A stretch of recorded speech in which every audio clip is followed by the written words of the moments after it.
Okay, the question is that the motion be agreed to. I give the call to the member for Bowman.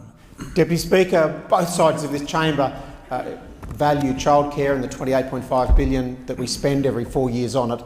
Both sides would agree that we need to be looking after disadvantaged remote and regional communities. Where we differ, of course, is this motion. Normally high-quality motions brought to debate here by the member for Charlton, but alas, not today. This was a fund designed specifically to make sure that childcare services were available to, let me say it again, remote, rural and disadvantaged communities. That's why the money was created.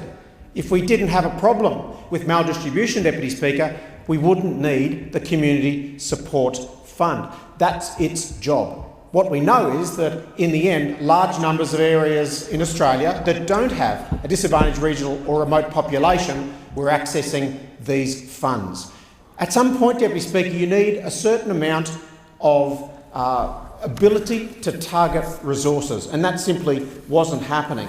What we have here is a notion that, of course, every childcare, both family and long day care, is deserving, but not all of these services are remote, rural or disadvantaged. And if those that are none of that out of three are accessing the money, then a responsible government does something about it, and an irresponsible government like the Labor alternative does not. And since 2006, the floodgates were opened, and effectively this money, instead of being appropriately targeted, was spread fairly homogeneously across the sector. And what, of course, happens there is that you actually don't fix the problems you set out to address. And, of course, you don't need to just ask me that. You can ask the Audit Office, who recognised that 80% of these funds were being directed into areas other than where they were needed, and so refocusing was required.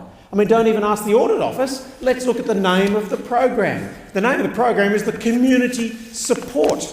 That's the CS in the CSP. It's not the long day care or family day care support fund. It's the Community Support Fund, looking after communities that don't have access to the day care they need, looking after the regional remote areas of Australia where it's not viable, or the highly disadvantaged areas where it's not economically viable to build a daycare centre. That's the problem that government set out to fix, but we were left with a Labor alternative that really had no fiscal clue, did they? No, the Labor Party, I've said it before, they never saw a special cause they couldn't fund, and they never saw a reason to take someone's dollar away without giving it to someone else with no concern for quality.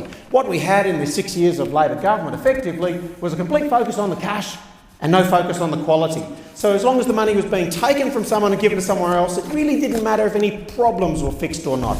That was the great challenge, and what we're left with were massive drawdowns of nearly $200 million to keep funding a system of childcare that was sending money off to the communities that didn't need the money to remain viable. It simply went in to help with the operational costs of providing childcare. But that's not the point of the fund. The fund was set up to fix inequities, set up to help communities that couldn't get daycare, particularly family daycare.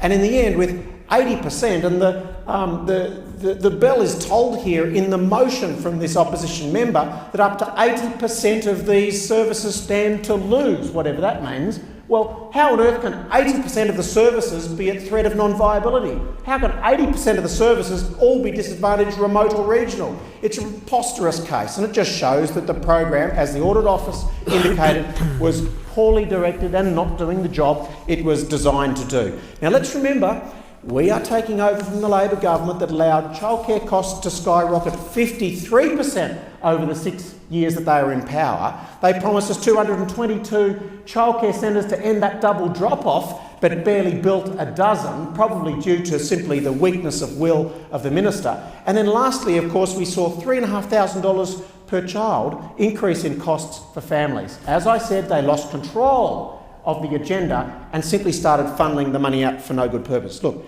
governments will have to slow down, they'll have to calm down in tough periods, and they're going to have to focus the money right. And the point of this CSP was to ensure that there is childcare services all around Australia, even those areas where the member of Charlton hasn't visited, even in those remote parts of Australia where he will probably never visit. But we know there's Australian families there who deserve a childcare service that they can access so that they can go to work. Seasonal workers, harvest workers, mining workers, sure. I mean, they don't cross our paths every day, but they have just the same rights as those who live in the electorate for the member of Charlton in metropolitan Australia that doesn't have the need for those extra subsidies. It's completely viable in many parts of Metro Australia, and I support the government's decision. I thank the member for Bowman.